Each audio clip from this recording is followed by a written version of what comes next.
Moving on to item 13, discussion and possible action on a concept review request from petitioner Robert Dunstan. Yes. Is that close? Thank you.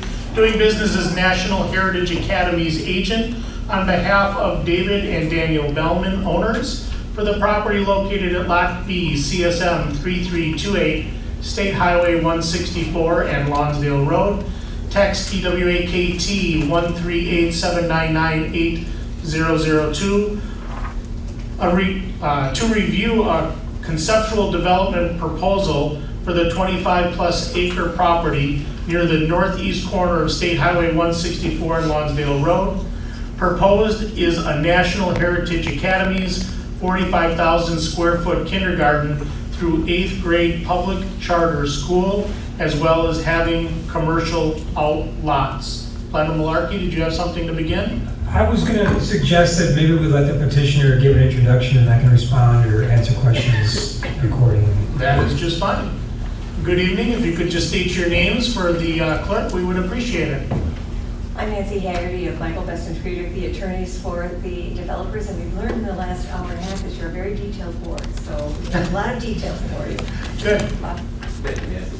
Got Bob Dunstan with National Heritage Academies, and Nancy's here with us tonight to help guide us through some of this stuff. As you'll see as we get further into it, we also have someone sitting in the back as well. Bob Harley is with R.A. Smith, civil engineer on the project, as well as we have engaged GZA as an environmental company. So we typically, when we operate and build schools and develop, different areas across the country, we usually bring a full staff to really try to get a professional presentation put together. And that's why we have Nancy with us tonight to help us guide us through the, as she pointed out, all the details that we expect you to have. So I'll let Nancy run with this for a second, and then I will pick up a few pieces along the way. And at any time, if you have any questions, we're happy to answer any of those. Thank you. Thank you. All right, just to give you some structure, obviously what we're here for tonight is an approval of a conceptual development plan, which is your first look at all of the details that are here. Your ordinances require us to provide a certain amount of detail in that application. This developer actually went more than that because Could you just step a little closer to the mic, please? Thank you. Is it not picking up? That's good. All right. Not to be too close. They actually provided a great deal more detail, knowing that the nature of this use might have some questions, and we wanted to make sure that we had the information there. As Bob mentioned, they have hired GZA, who has already done traffic information on this property. They already have surveying work done. They already met with the county to talk about traffic issues. They already have been, actually I think he said they're out there today taking soil samples. They're looking at drainage and soil conditions. So they've really gone pretty far along so that we can give you a pretty wide view of exactly what they're proposing here. This is only the first step though, because one of the things that we will need to do, and for which we have an application in, is this development will require a comprehensive land use amendment because of the fact that this is an area that has not been developed yet. So that's one step we'll have to go through. There'll need to be rezoning of each of the lots, land division into separate pieces, and of course site plan and plan of operations for all of the properties that are there. So we understand there are quite a few more steps, and we're here tonight to try to give you a bigger picture of what's there.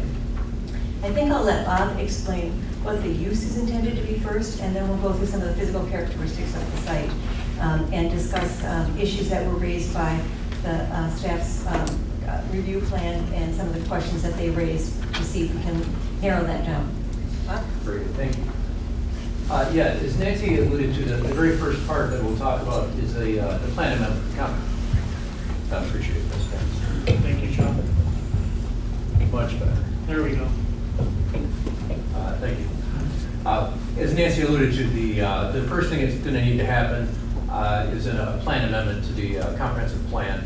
Currently, this property is, the plan actually has it all slated for commercial. What you see in front of you right now are 3 commercial lots in pink, if you would, or purple. I'll get into, well, I'll tell you right now too. One of our meetings with Wisconsin DOT said that the entrance we had designed coming off of Lonsdale wasn't far enough away from Big Bend. So we've already revised the site plan to pull this driveway here over we're into the middle of that, it splits them right down the middle to accommodate, in this case, it was actually the county, even though DOT was on the call as well. So this is 30 days ago, so we made a bunch of improvements and updates, if you would. And as Nancy said too, we're already on site doing geotech work and really trying to make sure that not only the building has got substantial building material underneath it, but as well as the septic fields and the detention basin. So the septic field will ultimately lay in the blue area to the north, and then the green area would be a storm detention area. And those all have to be defined. So even though it's not a bubble drawing, those areas will be roughly where those parts and pieces of or the elements will set on the site plan. So What was go ahead. what was the purple area? Commercial. Okay. Yeah, which marries up with the commercial, the plan, conceptual plan right now, so land use plan. As long as we've stopped you, are you anticipating with the move of the road that you'd have 2 smaller purple spots off of Lonsdale, or what is your contemplated modification based on the movement of the road? That's correct, 2 additional. The one lot will become 2. Then a road is split down the And middle? the road would split down the middle, yep. Thank you. Which actually sets us up a little bit better from internally. It allows us to get a little bit more queuing on site for cars. I'll talk about that a little bit later. One of the parts that I submitted was an operational plan, which goes along with the traffic study and how we work and operate the school. We're significantly different in that regard to most public schools that most everybody's aware of, that we don't operate the same way. So from a traffic standpoint. Let's see here. So we talked about the septic. As I mentioned, the septic and the storm will all be defined better as we move through the civil engineering pieces. Right now, the civil engineers are just getting started on the project, but we need a geotech to get rolling first. So that is probably going to be finished up beginning of next week if the rain holds off and the big wind. So in the meantime, a little bit on who we are. We actually have 98 schools in 9 different states. So that's National Heritage Academies. A subsidiary of National Heritage Academies is Charter Development Company. Same company, under the same roof. Charter Development Company and National Heritage Companies are privately owned. That means we actually pay taxes just like any privately owned LLC or any company. And in this case, that would be the same. So one of the things that we had initial discussions with Mr. Malarkey was the fact that we are a taxpayer. So that should take care of that part. I realize we're not a commercial use in some states, but in the case of the village of Waukesha, this was what we would thought would be a compatible use in a way to set up the site so that it could do both. From a traffic standpoint, it's wonderful to have access to a highway. I'll tell you that right now. We generate, as most people understand, schools generate a lot of traffic. We go through a lot of effort to make sure that we handle that, to the point that this conceptual plan, and all of our conceptual plans in every state, are designed by a traffic engineer who's been with our company for, well, she works for a different company, but I think 12 or 14 years. So that's how much thought goes into all these. Okay. I can let Bob explain a little bit more about the operation later, but let me talk to you about some of the layout. And Sean does not have the new layout, does he? I don't think so. Not yet. All right. It was dropped off in the package earlier this afternoon. So if I could ask you to broaden out again to the whole Sure. plan, let me just explain. Because I know that the things you're looking at are physical characteristics here. So for anyone who doesn't understand, the east-west road on the bottom of the site is Lonsdale Road, very large road, already widened recently, I believe. The north-south road is 164, and there is a full median cut just north of this property, right? But the corner of these 2 roads are signalized already, widened, and has 2 lanes in each direction, as I understand. Okay. The entrance, even though the entrance is going to move from the east side of the property into the middle of the purple, it is designed to have 2 lanes in and what we affectionately call the pork chop to divide the entranceway there to control so that westbound Lonsdale Drive access comes on that east lane, and The other eastbound Lonsdale Drive can turn north, and they can both be side by side going in. So you break up the traffic coming into the entrance in half by having 2 lanes there. When it comes out, it's coming out in a more controlled timing. So that's how that entrance would work, even though we're going to make it over. And if I can go back out to the picture. We need more of those pork chops out in the real world so people turn into their lanes. Exactly, Yeah. all right.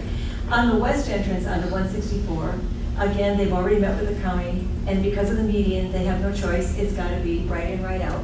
The pork chop there, again, make sure that nobody mistakenly tries to make a left turn into the northbound lane. And it is configured so that the entrance is wide enough that you've got plenty of room on either side for snow stacking or whatever else you might need in winter. One of the designs that they put together in this is to have essentially not a frontage road, but a rearage road. A private road that runs inside the development for circulation, so that not only does it serve the circulation that they thought out for arriving and departing students, but also each of the outlots will effectively have their access from the rear so that people can go from one outlet to the other without coming back up to the public road. It contributes to a lot less of that short-term stop and start traffic. And by the time they come to the entrance, there's a slight acceleration, deceleration lane for them to be able to meet the volume or the speed of the traffic that's coming there. Each of these properties, of course, does not have municipal water and sewer. That's not what's going to happen. So they'll each of the lots, including each of the outlots, will have their own well and septic. The blue area here is designed, actually they've already talked to their engineers and figured out that that septic area is probably way too big for what they actually need. But it was designed here to show you that there's plenty of room there to handle all of the septic field from the entire school operations. And the green area, which is the drainage area, will be able to handle everything and keep it in. There also is designed to be a buffer of trees on the east side of the property between any residential user on the right. The residential user on the right is actually one big user, and then there's some more further on. Can I ask for a clarification, Sure. Counselor? You said green, we got a lot of green up I'm there. Did sorry. you mean that? That- Green, okay. Yes, We couldn't see that. that's the stormwater management area.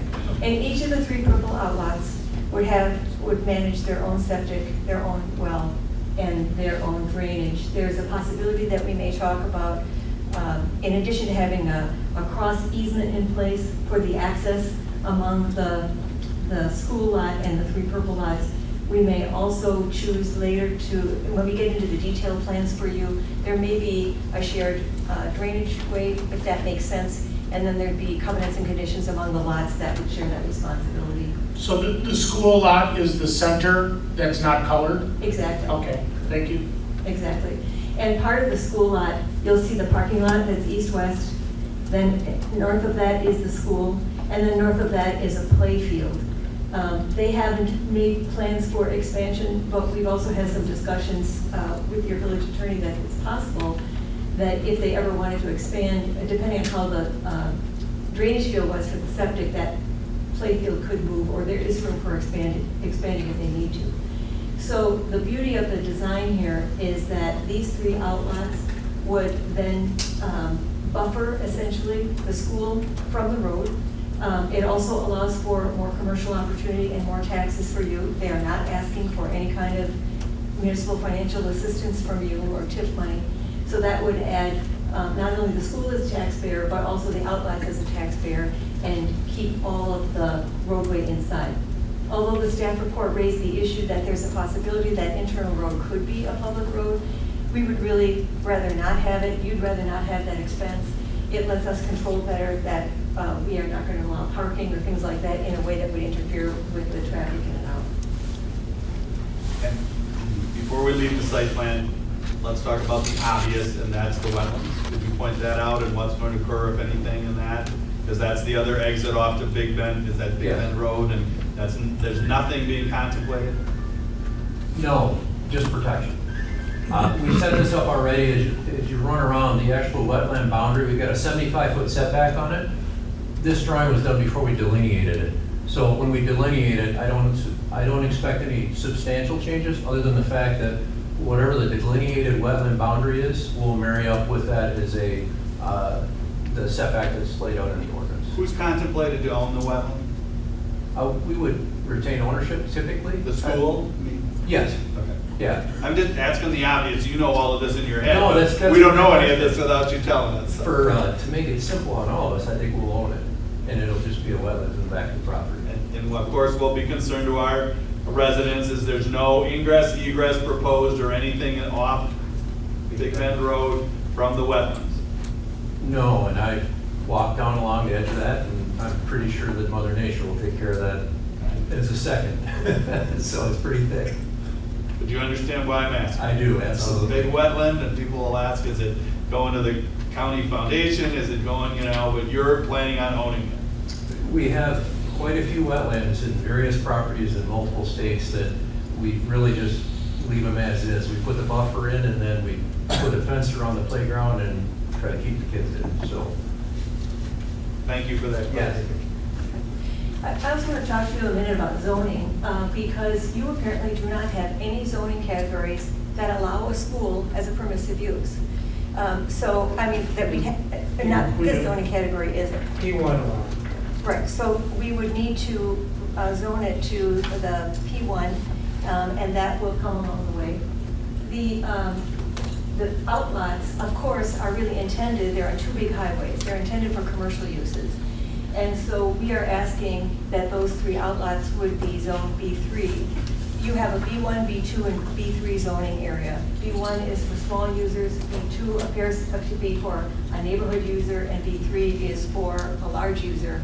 And so we'd be asking for those three lots to be zone B3 so that they could be purchased by a commercial user and fill that space in to create the buffer between the school and the roadway. Before I leave that point, this is where we jump to Sean. What does the comp plan show? What type of commercial use is contemplated currently? It's Just to see generic. if it's consistent Right. with what council has said. It's a generic commercial category. We have a commercial office category and we have a commercial category. And so this is wide open, basically describes any of the potential uses in B1, B2, or B3 are fair game after careful consideration, obviously. Now, they've indicated that they would be applying for rezoning for those now 4 purple areas to the B3. Your staff report indicates that that's typically not done. Why don't we just address that right from the get-go? So Does the everybody reason- know what I'm following? In his report, maybe you should read that line. It's one line sentence. Do you have it? Well, I'll just tell you, what my suggestion was as part of the report is that if you had in mind, after public hearing, change the comp plan to allow the school to be changed to the government institutional category, that would allow that as part of the comp plan, left the perimeter as commercial, what they're asking for is to rezone the school to the P1 district that allows for school, and they want to rezone the commercial outlots to B3. And I'm saying in my staff report, I would recommend leaving them R1, because that's where they're currently zoned R1, so that as development proposals came forward, you could look at the site plan and determine what the best category is, whether it's B1, B2, or B3 for that particular use. The reason I say that is because once you rezone the property to B3, every permitted use in B3 is a done deal. There's no saying no as long as they can meet the site plan requirements. And so if someone wanted to do a storage yard here on this parcel, they don't need approvals for rezoning, they just need to meet the site plan approvals and put some landscaping up and they're good to go. And so the other point I'd make is that the corner lot, the salon lot, is a B2 lot. That's B2 now. And so there might be another B2 user next to him that's more appropriate than B3. So I'm recommending leaving the zoning on those alone until specific users come forward with a specific proposal for those sites. Now, let me ask the petitioners, before you respond to that, you obviously have a great deal of experience, obviously, in 10 minutes here, we understand that. You have developed these sites. Have you ever put conditions, restrictions on what you want your neighbors to be? Is that a fair question? It is a you're, fair- you're the developer of those 4 sites. It is a fair question, and let me just explain the options, okay? If the option is to leave it in a commercial zone, we would be okay with that. But leaving it in a residential zone is kind of awkward in the sense that it creates, we know we have a school, and a school shouldn't be next to a residential lot, we would never want those lots to be homes. So this is, on our comp plan though, on our long-range view, this is definitely commercial. Right, it's planned for commercial. It's planned for Once commercial. developed, it will be developed for commercial purpose. The Right. issue is that by leaving it R1, we have a little bit more control over what goes in on the commercial Oh, side. Trust me, I understand what you're saying, but I also am saying, we list these properties for sale on the marketplace, saying, you can come and use these properties for commercial, but you have to go and rezone it. Understand? And I think that that would scare away other people who might necessarily want to use it. Now, one thing I'd like to discuss with you, because obviously you're not making a decision on this tonight, we wouldn't have a problem with adding a condition of the zoning so that more than just the site review needs to be approved when they come back. We know you want to look at that again when they come back. And so if, Well, more than the, what would be more than the site review? Because if they already have the zoning, then all that's left is site review. Okay, But- so there's a but- couple of options Yeah. here, and I want to go, I threw you a softball, I thought. no, But I threw you a softball to say, when you develop these, you don't want certain uses, I assume, next to your true. beautiful, successful, hundreds School of full of students kids. driving past, I don't want to pick on any specific business, I could, but I won't. So have you ever written restrictions or conditions when you've done these developments saying, we will not allow the following uses, period? Exactly.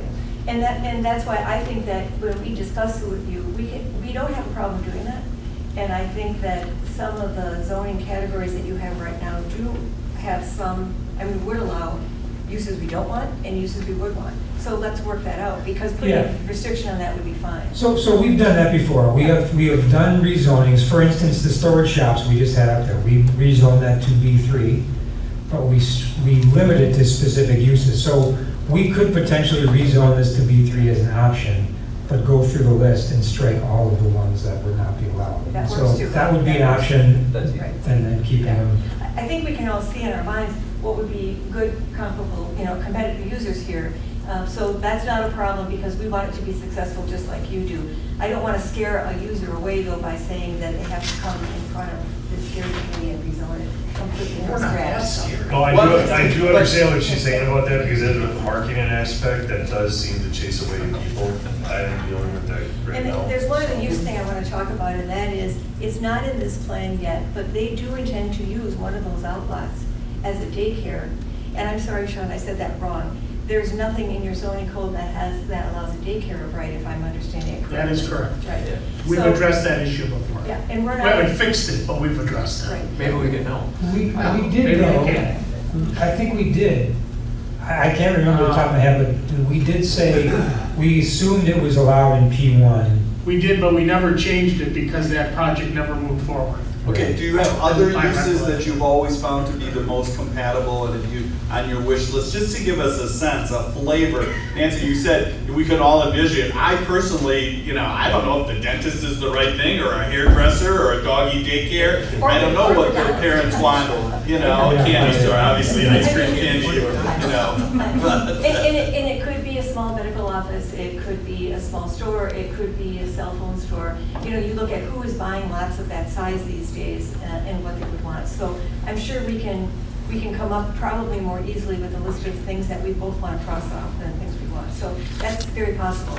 If you find a medical office, I got a place kitty corner that I'd love to put on. So anyway, we'll talk about that. If they haven't chosen yet, but, and I'll let Bob again speak, I want him to talk a little bit more about the operation of the school and why it's something good for your community. But the concept of the daycare is that there's a lot of families that have kids of several different ages. And if they can drop a kid off at the daycare and then the older kid at the school, all in one trip, that makes it convenient. If the daycare can then have wraparound service for before and after school, that's convenient too. And honestly, looking at this layout, it would appear to me that if we bifurcate that outlot, the outlot to the right might be the best user because it's next to the residential, as opposed to, a restaurant or something else. So we can work those all out when we get to the. Walk us through, before we leave the site plan, and I know we want to get to the school. No, you're fine. Walk us through the roads and the pattern, because, you all lived with this for months, you got your, do you have your flat? You don't have. I don't, but that- Lazar, you laser drop. So just for the chief in particular, show us how the trucks can get around this property. Yeah, so this is clearly not the first one we've done. So right next to the traffic engineer is the guy in our office who draws up all the layouts for life safety. So all the radiuses on here already meet all the requirements to get a fire truck through, including these already have accesses around the back. And what we ran into in multiple states is a 20-foot dedicated fire lane that wraps around the back that they can get to. Sometimes we'll put down knockdown, drop-down gates, if you would. Well, you know, that works pretty good. We don't like to put gates on them, but they're a bollard that if you hit it with the front bumper, you go right through it on your, you know, with your truck. So there's a service drive to the back. The other thing we've learned working with so many different places is 150-foot rule seems to be the magical rule. Nobody's going to drag hose more than 150 feet. So there's no place on the entire school where a fire truck can park and they can't get 150 feet of hose around the back if there was a fire dead center in the middle. That's why this one comes all the way around through here. This one comes all the way up to here. So that should take care of that. We could extend it further if the equipment, I don't know what your equipment in the city is, but that usually gets us pretty close to start with, especially conceptually. All the roads throughout the entire site are all set up at 12s. So they're all 12-foot lanes all the way through. The fire lane, as I pointed out, is labeled as 20 feet. This is 20 feet back here after it comes through a full parking lot back here. This is our reserve parking lot. Really what happens here is from an operational standpoint, in case one of the kids doesn't show up when the car rolls out in front up here, the parent can still come through, now plug up the traffic circulation and park over here until they go find their child. So I've got a little more to tell you about that. That doesn't happen that often, but you never know. The big piece that nobody can see and nobody understands is from an operational standpoint, we don't provide busing. So all the students come by car. The entire queuing system, and now that the driveway comes up through here and then it rolls in like this, which you'll see on the next plan, we'll see next month, we rely on two things, parking spaces and queuing. The driveways represent 2 lanes all the way through 4,600 feet or 4,200 feet of lineal queue. It's about 171 cars that literally park and stack behind the parking spots all the way through the entire site. And that also comes into play when the driveway comes up through here. The whole idea is we don't allow traffic to back up out on the road. In this case, a county road or a highway, which is very important. This is the designs that we've come up with in North Carolina. It's one of the most robust states we've ever worked in. And we've been there, we're opening actually today or tomorrow, we open our 14th or 15th school out there. So that's what this takes. What you don't see in here as well, this is set up conceptually, but typically we find most ordinances require buffers in the parking lot all the way across landscape. So this will fill up with green buffering that also marries up with most communities' landscape ordinances. From an operational standpoint, let me back up a little bit. The part that's different is we actually have staff that stands outside. Number one, they're fully trained as part of our safety traffic task force group. They are not just pick a person out of the staff in any given day. They're trained. There's about, I think, 6 or 8, give or take, at every school. They come out here and help arrival and dismissal. Dismissal a little bit more important than arrival because arrival tends to be a little less concentrated, but there's still people out there. What happens is when they roll in, generally people are there to pick up their child. They'll come in, they'll park, because people like to walk in and pick up their kindergarten in person. That's kind of normal. About the time they get to 3rd grade, the child wants nothing to do with them coming into school to pick them up. We acknowledge that, so that's fine. But what happens is we get a combination of, we have staff parking out here, we also have people filling up the lots parking who are going to walk inside and get their kindergartner through 3rd grade if they're lucky.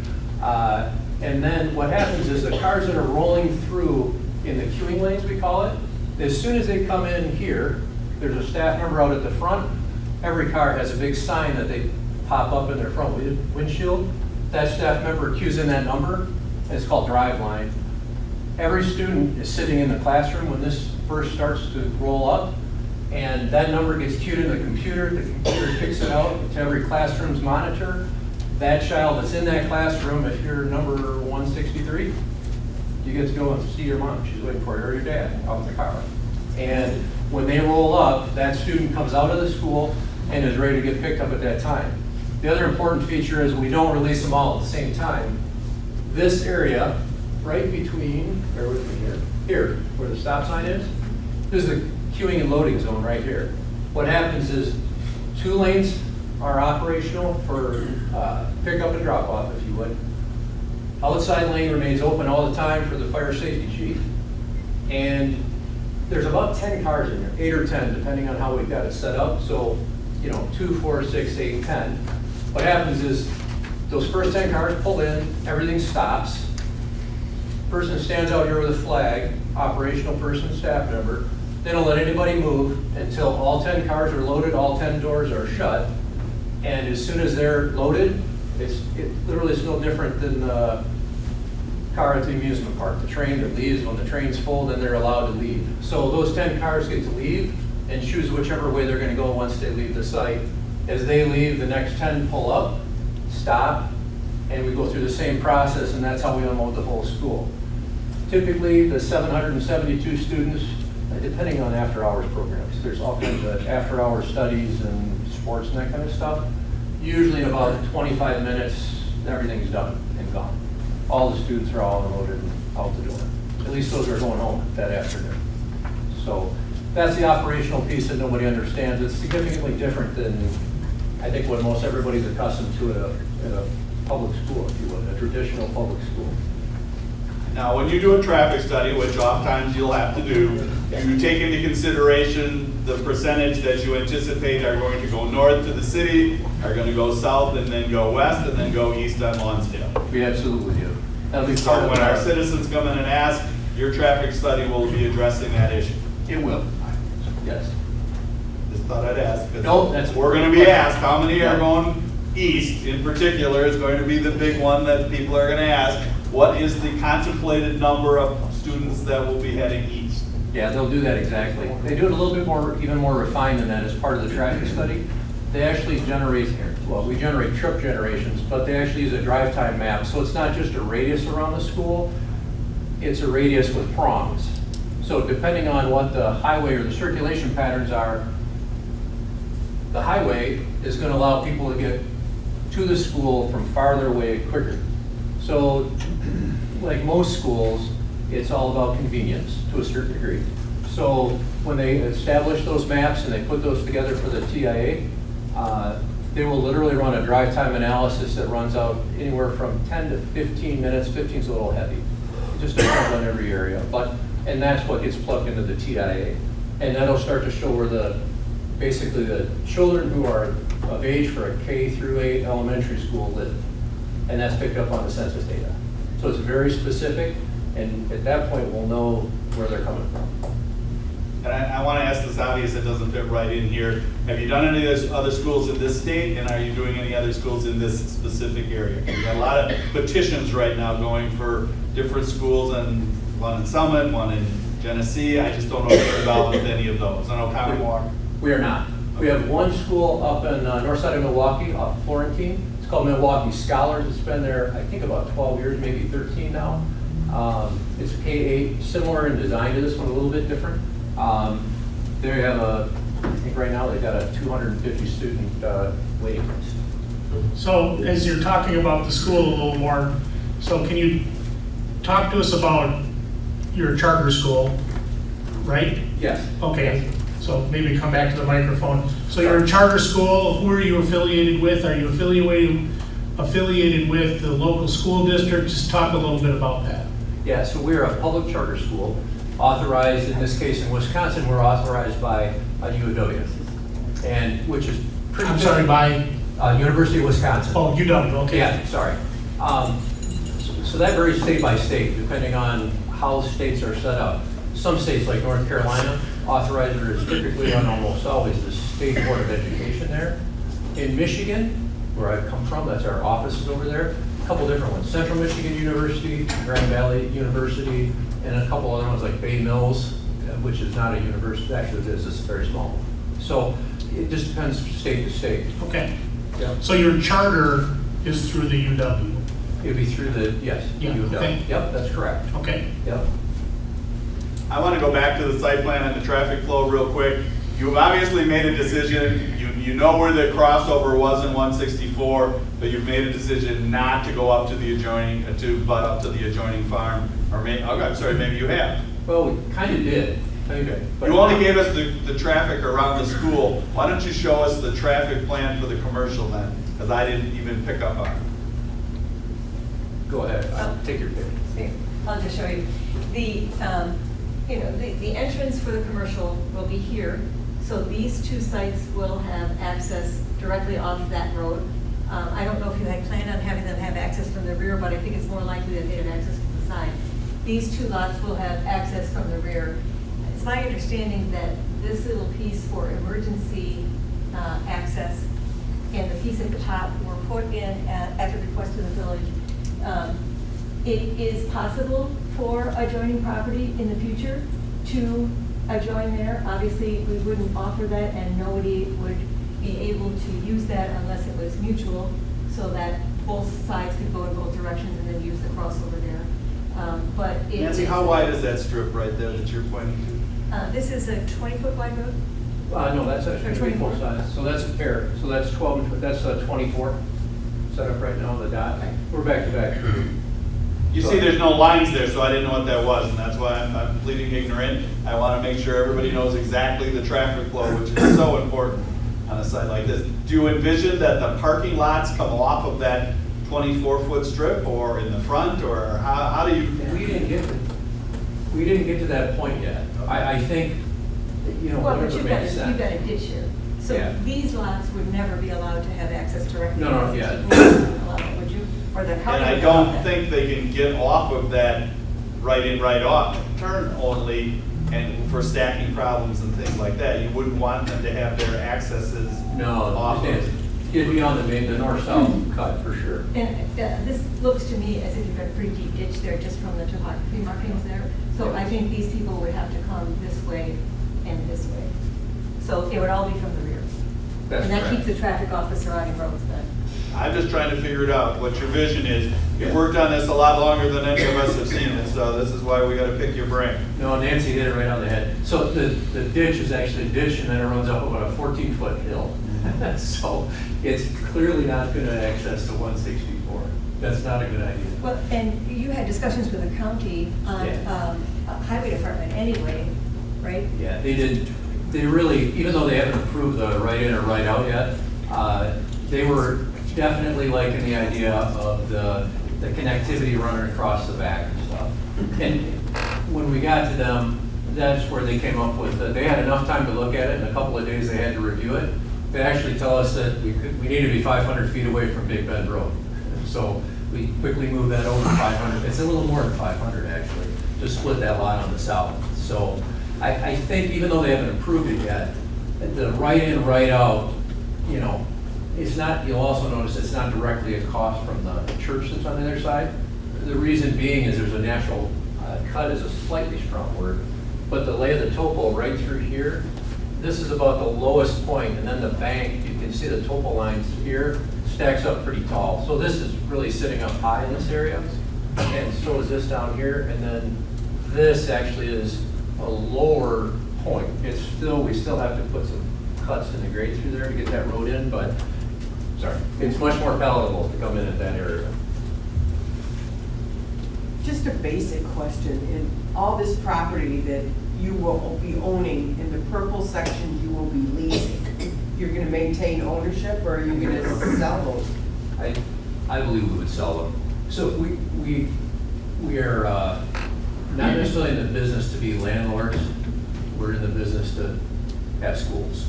So in this case, even though I can't speak for the executive team, I think that the belief is we would sell those lots. And that's the reason for trying to get them teed up to a position where we could actually market them and sell them quickly. Our goal also is not to have our brand new school sitting there and have 4 vacant fields sitting there for very long. That's not good for either one of us. So the more we can do to get them teed up and prepared to market, the better off we all are. We don't even like the most stuff that we don't maintain or that we don't own. So, I mean, to the extent of that, we'd really like to get them in a position where we can sell them. So, Did that answer your question? They'll take the whole lot and come and ask you for a subdivision. Yeah. With the schools and the big place in the center. Yeah, I just didn't know what your plans were. I know what they'll Okay. do, yeah. Right. My initial thing was, when I first saw this, was the school, no taxes, no nothing, but you addressed that. I didn't realize that was how that was gonna go, so I'm pleased with that part of it, that we can still keep it on the tax roll. Because especially the commercial area, that's kind of our bread and butter, I'm thinking in the future, so. Well, I kind of like that concept. So the other thing too is we generate a lot of traffic that is generally free advertising for any business that's sitting on the frontage of where we're at. So that's kind of a plus to anybody who is looking to, put a commercial operation, their business of any sort. And for Adonis, that was a pretty good idea. Your other schools that you have, what's the average distance that kids will, like how far away? Oh, great question. As far as 25 miles. Oh, really? Yeah, some places. That's kind of the very end of the spectrum. But I swear to God, there's a handful of places that actually do that. What's the average? Generally, it's always within about a 15-minute drive zone is where it caps out. Usually it's really a lot about convenience. So it's a little easier to get around here than it is in Charlotte, North Carolina, where it takes you 20 minutes to go 3 miles. So it really is very geographically, But you're changing that. So what is your marketing pitch? What are you offering that's not being offered in the local community? A good question. Says the father of an 11-year-old. So generally speaking, we tend to outperform across the nation, across the whole portfolio. About 65% of the schools that we are in competition for, public schools, we usually outperform them as a general rule. The more important part though is. So you're talking about standardized testing? Yeah, standardized, but that's where the next piece comes. Okay. So we get a little bit more freedom. We have to meet whatever the state requirement is for, like, we'll call it basic education. You have to meet that regardless of what you're doing. But we are allowed a little bit of freedom so that we can actually create other classes, other courses, have some stuff that's a little bit more specialized. Our goal isn't really to get the kid from here to high school. Our goal is to get him into college. It's an underlying belief in the organization that you need to try to get the kid towards a college education to just get that much more value out of that person at the end of the day. And that doesn't belittle anybody who didn't graduate from high school. That's not right. But that's the way we look at it. We're trying to prepare them for college, which I don't know if that's different than everybody, but that's what we really try to do. That's the goal. Do you have any, like, activities, and I'm going to go with sports right away, like you could be having some football and things like that, or basketball, you could have a gymnasium, and Yep. there could be other activities other than sports? Yeah, so inside the center, in here, Great segue to where Nancy's wanted to go all along, and that's Oh, the yeah. school. Right, Nancy? So why don't you tell us a little bit about your program and the whole thing that you've been trying to get to? yeah, so there's a whole host of stuff. First and foremost in the center is a gymnasium. That is a typical elementary gymnasium. It's brand new, it's got the high ceilings and stuff in it. It's not a full court high school sized gymnasium. So we run all kinds of programs, so it's a combination of volleyball and basketball. And that's why you can see the different lines all striped in there, which is kind of normal. So that they can run all those different programs they want, including basketball.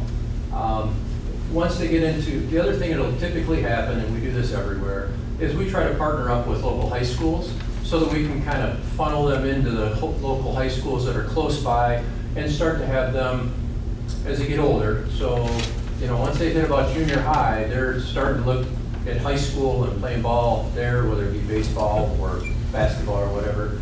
So we generally will try to find the local school that's most complimentary, generally closest, and try to work with them as far as, gearing students towards their programs as well. And really that's where the athletic stuff starts to really kick in. So that's what we do.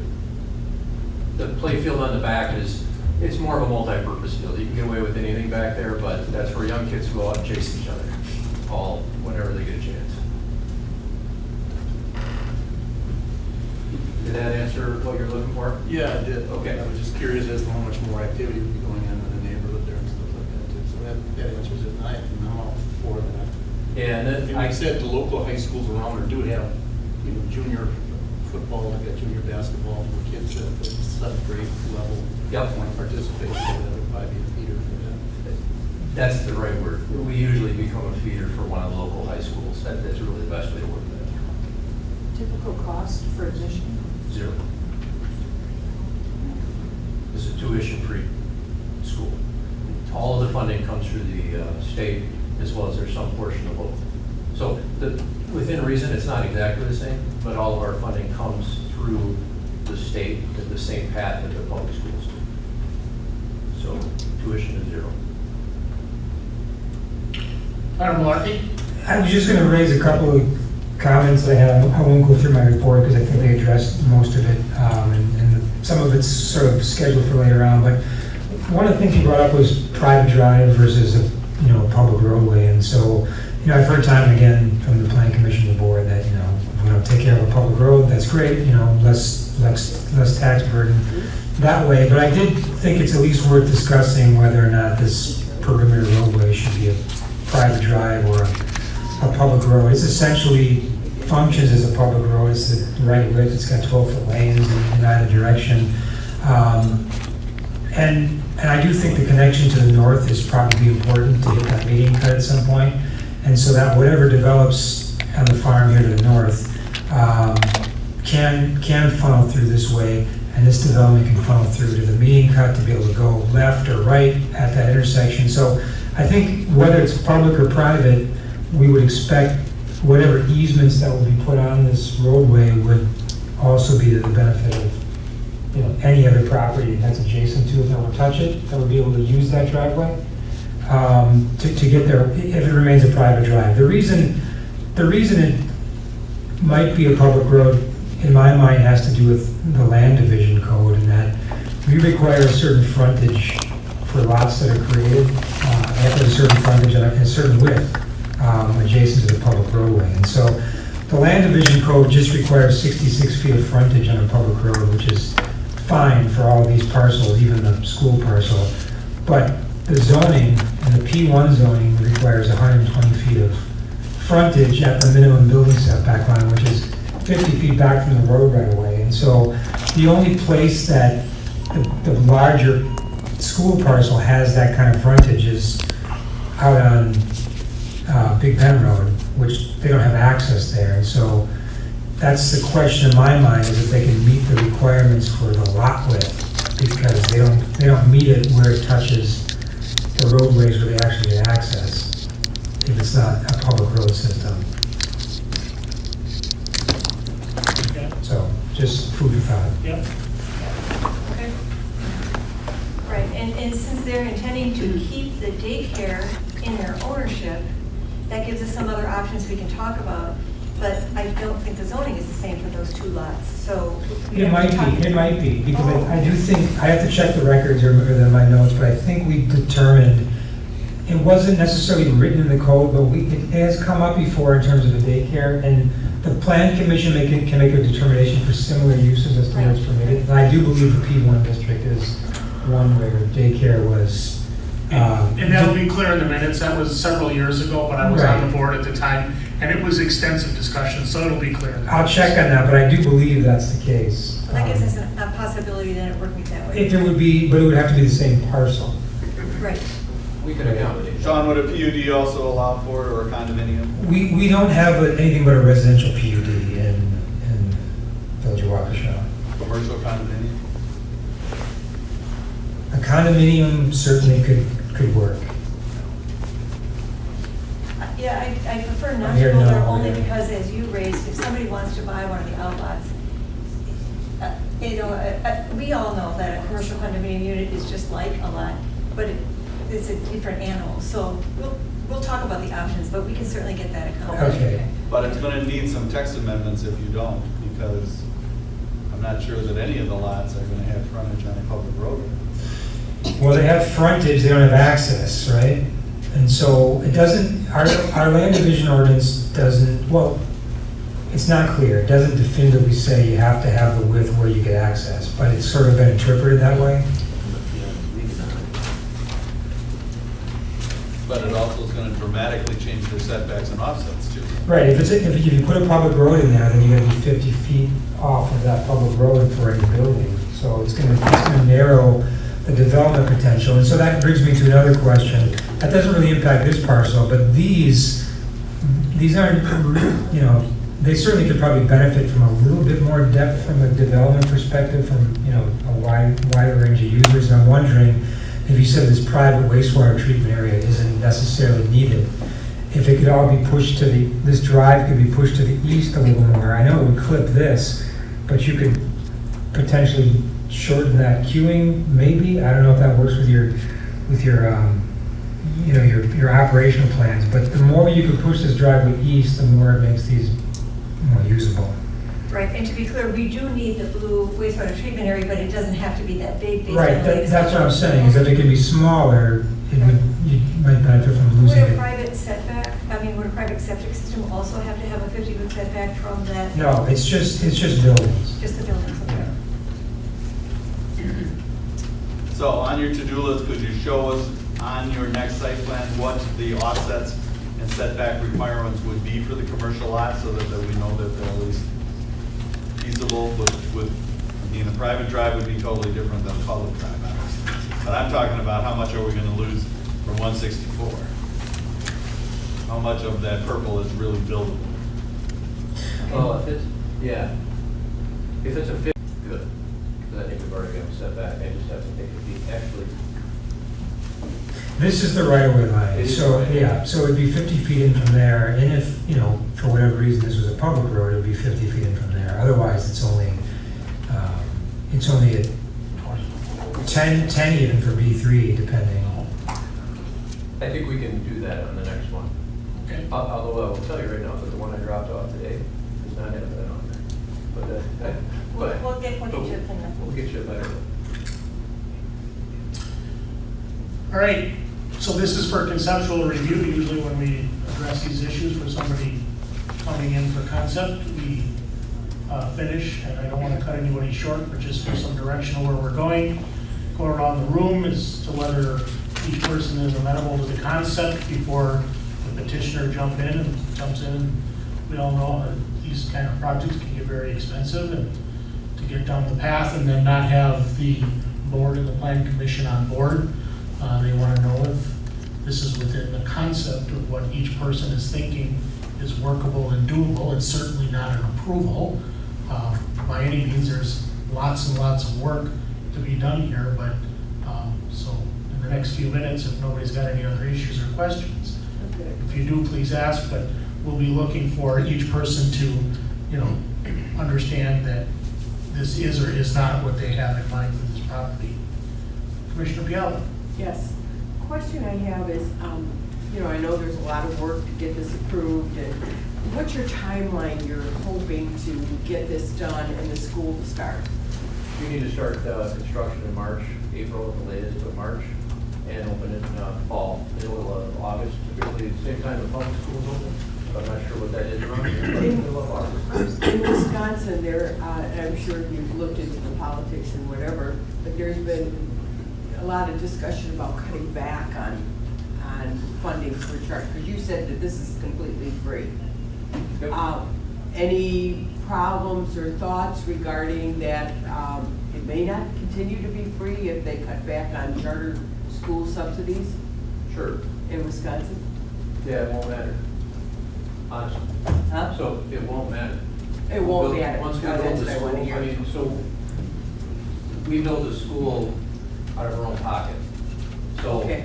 that's a $12 million, give or take, complete project. Okay. And regardless of what the funding is in the state of Wisconsin, that doesn't shut down the school. We Okay. have 98 schools across. So you're not totally dependent on whether you get subsidies from the Well, state? I guess It helps. it helps if they're, you know, they'll be in line with the public school system. So we'll all have to figure out the same issue if that's really what happens together. Okay. Yeah. So she asked a great question, and I just want to make sure that I get it on the record about your concept and timeline. You'd be looking to have this opening essentially a year from now at the start of the next school year. That's correct. Right. And your concept and understanding obviously you have done this many times and know your construction timeline, you would be needing to break ground and moving forward by something like March. Yeah, at the latest. Okay, Yeah, I prefer to try to do the mass grading before snow flies this year, if there's a way to do that. We already have Okay. engineers trying to figure that out. okay, So if we could make that happen, things don't get easy, but Right. it's helpful. So, all right, thank you. I would be in support of it. Would there be any way that Village of Waukesha children could have first? Oh, you probably should have asked that question. Well, he said everybody goes free. He said everybody goes free. no, there's no preferential treatment. That's the good answer. Your last name is German. German, yeah. All right, the hour is coming upon us, and we have a number of items to address. Any other significant issues that you'd like to discuss? I'm really excited. I think it's really good for the village. My only concern is I want to hear from the neighbors to see if there's some mitigation that needs to be done. You know, some people have some really nice houses out there. Sure. Might not be amiable, but I would like to hear what they have to say. But I think it's a really good project for us. Looking forward to it. Okay, well, thank you for kicking that off. I appreciate it. Commissioner Piala, do you have a sense of your support for this project? Oh, definitely, I'm supportive of it. Okay, Thank you. Yeah. Trustee Stigler. This is kind of what we envisioned along 164, the commercial part of this and stuff, so I guess I'd like to see, go a little farther and see what you can do with it. Just so I don't have to skinny out and leave myself last, I think it's a very nice project. I think you have done this many times before and are probably better than most of the people sitting at this board on how to manage these projects and the traffic concerns that are going to be significant with the 700. We had one resident already here this morning. You've obviously done this in many other congested areas before, so it certainly falls into what I would have envisioned for this property. Trustee Gurecki? I think it's a great idea, especially with the investment that you're making to the students, helping them get a leg up. It's a great idea for the community. Okay. So I look forward to hearing more. Trustee German? I'm in favor of it. Okay. Commissioner Buchholz? This is exactly what I envision to be there someday, and I think they've got a good concept, especially with flow all the way through to the north as well. That's what we're looking for. Okay, you gonna buck the trend, Commissioner White? Now I'm gonna stay in the same way you guys are. I think it's a great thing. Bob brought a thing up with the tax dollars. I guess that was my big hang up, and that was already provided for us. And that layout, you guys done it a few times. Your presentation was awesome. I think everybody got the idea of what's happening here, and I'm all for your project. Good luck to you. Thank you. Thank you all. Okay, thank you. Appreciate When your you put the time. public participation plan together for the comp plan amendment, make sure you add a neighborhood component. So we already have a public participation plan that's embedded in the comp plan. So what it requires basically is requires a public hearing. That's all it's required with the 30-day notice. But there's also the optional public information meeting that you can require as part of it if you want to. So I just heard one of the commissioners say she expects a neighborhood component. The best place to put that is in the comp plan, public participation plan. well, it's already in there as an option, so you can invoke that if you want to invoke that. So I should tell you that the application's already in. They've already submitted an application for their comprehensive plan amendment to change that section for the school from commercial to government institutional. Those get introduced September of every year as a start, as a kickoff, and then they require a 30-day public notice, and then the hearing would be in November on those. And so when it's introduced next month, we'll bring it forward in September. We can schedule a public information meeting at that time if we choose to do so. Luckily, the premium is here, so it'll be out tomorrow morning. Right. So, does that make sense? We can talk about a time for the public information meeting? Only if the press is rolling. So we don't need to do anything? We don't have to have our own, neighborhood meeting? It's done? Well, we can talk about that next month when we introduce the comp plan amendment. Yeah, Okay, all right. we'll let you know. No, good, yeah. trying to make sure I get the sequence right. Perfect. All right, thank you. Thank you very much again for your time. Pleasure to meet you.